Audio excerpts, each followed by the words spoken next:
Career gap వాళ్ళకి ఎందుకు ఉద్యోగాలు రావట్లేదు, అసలు కెరీర్ గ్యాప్ ఏంటి నిజంగా ఉద్యోగాలు రావట్లేదు అంటారా? సో దాని గురించి కూడా మనం మాట్లాడుకుందాము.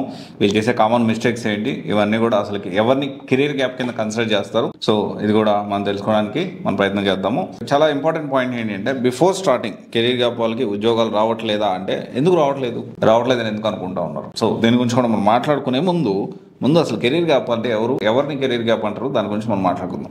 So I'm talking about IT గురించి మాట్లాడుతున్నా, సాఫ్ట్వేర్ గురించి మాట్లాడుతున్నా.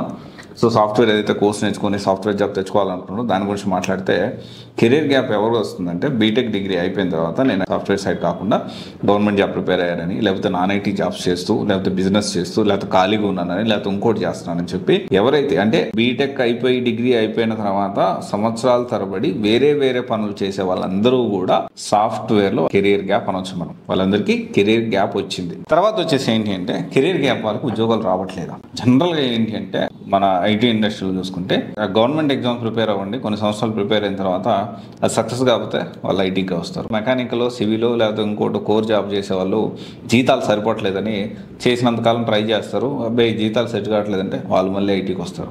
అండ్ తర్వాత బిజినెస్ చేస్తారు, బిజినెస్లో ఫెయిల్ అయిపోయింది, ఇప్పుడు ఐటీలోకి రావాలనుకున్నా అని చెప్పి ఆ బిజినెస్ క్లోజ్ చేసి మళ్ళీ ఐటీలోకి వస్తారు. అండ్ ఇంకా చూసుకుంటే ఖాళీగా ఉన్నా, ఇప్పుడు అర్జెంటుగా నాకు పెళ్లి సంబంధాలు చూస్తూ ఉన్నారు, ఇమీడియట్గా నాకు ఐటీ జాబ్ కావాలని వాళ్ళందరూ కూడా. అంటే ఇక్కడ మనం అర్థం చేసుకోవాల్సిన విషయం ఏంటి అంటే, ఇంతమంది అవకాశాలు ఉన్నాయి కాబట్టి వస్తున్నారు, జాబ్స్ వస్తున్నాయి కాబట్టి వస్తున్నారు. కెరీర్ గ్యాప్ వాళ్ళకి జాబ్స్ వస్తాయి, దానికి ప్రాపర్ వేలో వెళ్ళాలి.